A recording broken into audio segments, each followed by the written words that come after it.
Welcome to 5 at 5, and you know the drill. If your team is top of the table, make sure you hit that like button right now. Now listen, this is obviously going to be the last 5 at 5 for a while with the World Cup just around the corner. But let's get into my 5 from Wolves 0, Arsenal 2. Number 1, first 15 minutes FC. I was watching the game. Wolves actually did quite well in the first half. Arsenal started the game off okay, but Wolves got him back into the game. And at half-time, sitting there thinking, it's not really going the way I wanted. But I was watching the game in a box courtesy of Little Dessert Shop. So thank you very much to them. And you'll find their link in the description below. But I was talking to people in that box and I was saying to them, do you know what? Actually, I'm not worried in the slightest because this season, Arsenal, in the first 15 minutes of either half, are the league leaders in those 15-minute segments. In the first half, so right at the beginning of games, we're 5-0. That's our cumulative scoreline across the 15 minutes of all the games we've played in the Premier League so far this season. And at the beginning of the second half, we're up 9-3. No team has got a better record than that in the first 15 minutes of each halves. And now to me, that's not a random thing. That's not a coincidence or a surprise. That is obviously manager-led, and is asking the team to go out there and get cracking from the very, very first whistle in each half. And it's taking teams by surprise and catching some teams cold. Yet again, against Wolves, we went and made that breakthrough in the first 15 minutes of the half. And, well, listen, I felt like a bit of an oracle because I had said to everyone, you watch the first 15 minutes, that's where we'll do the damage, that's where we'll get the goal. And hey, presto, we went and did that. That's not a guess. That's looking at what Arsenal have done this season and seeing the intensity that we bring into games immediately as soon as that whistle goes. It's something that's worked really, really well for Arsenal this season, and long may it continue. Now, this is point 1, and I've spoken about something that we're doing really, really well. Wait till point 5, where I talk about something that I've identified as the one major thing Arsenal can do to drive a massive improvement in their performances and in their chances of maintaining this brilliant run. But we'll save that for the end. Number 2 is Ben White watch, because listen, he's always up to something. I find him very, very funny as a player, as an individual. When you've seen some of his interviews and stuff, he seems like a bit of a character, but almost like unintentional. It's like he doesn't even realize he's being funny or a bit quirky and stuff. And he's always just doing some stuff that you end up catching and just makes you laugh. Last week, it was him dinking a little ball into the back of Odegaard's head whilst the team was celebrating. And this week, it was this. Have a look at this video.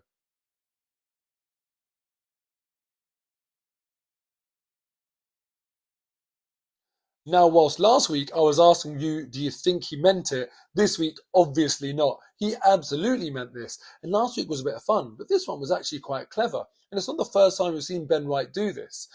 Clearly, he's given the ball away, not a very good pass, but, he kind of knows that what he's done there can be viewed as sort of accidental because the officials aren't going to have their eye on it, and it's not VAR worthy.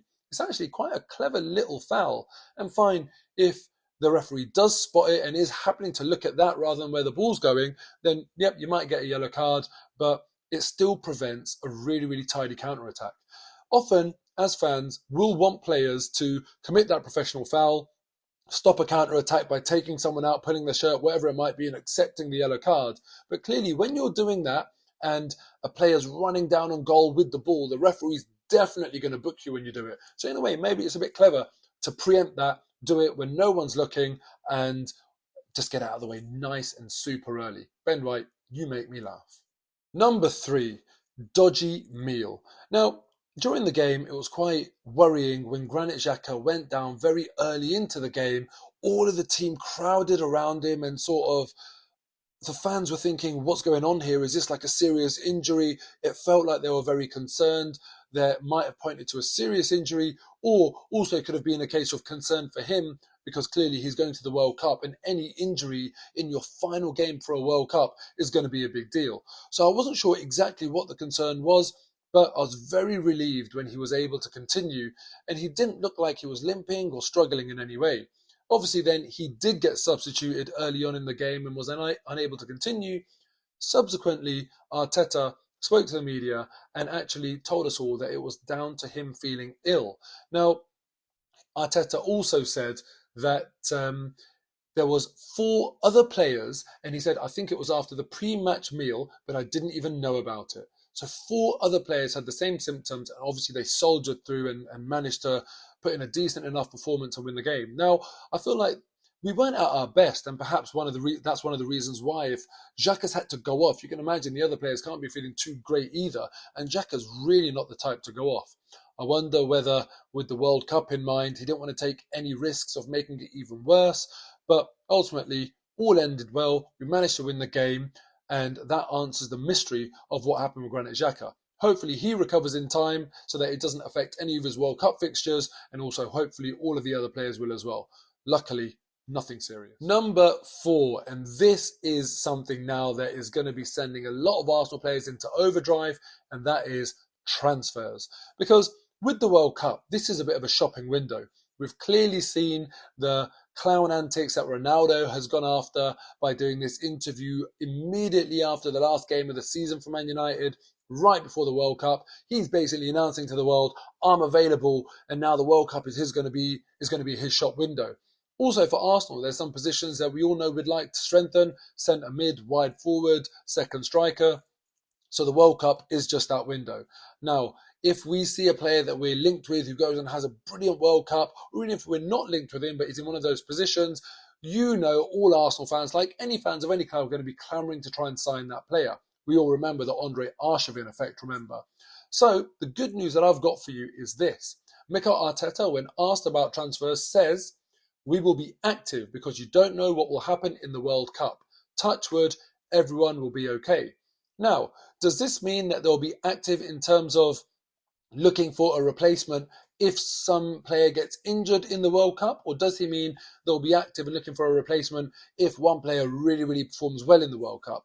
That's unclear. And also, I wonder whether it's just a case of lining up a player in case of an injury, or whether they just want to add irrespective. So my eyes are going to be firmly on this World Cup, seeing who might take some attention and might be potentially available for a transfer with a 5-point lead going into the different new part of the season. Not exactly halfway through, but you know what I'm saying. We need to add to this squad to give them a massive boost of actually making something happen this season, and hopefully mounting a title challenge. Number 5, I promised you on point number 1 that whereas talking about something that Arsenal do really, really well, we'll get under the surface of something that Arsenal don't do well.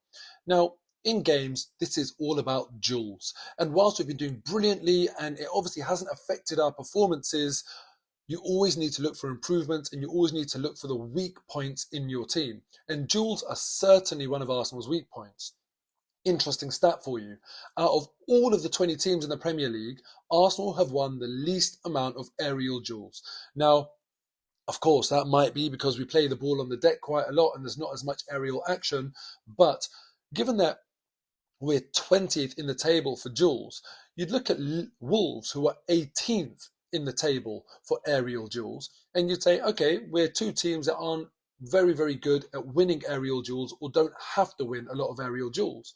So when we look at the Wolves-Arsenal game, it surprised me that Wolves won 69% of aerial duels to our 31.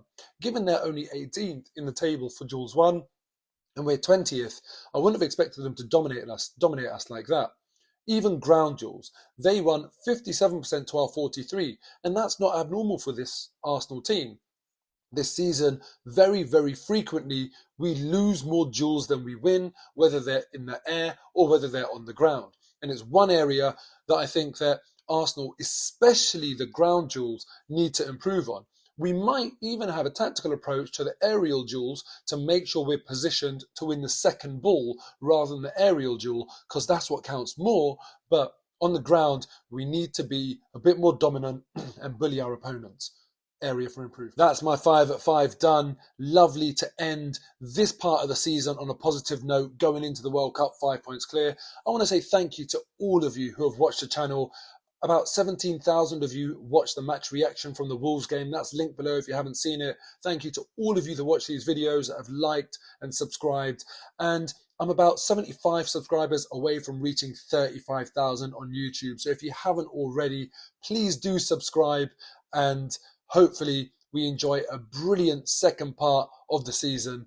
Thank you very much. Up the Arsenal.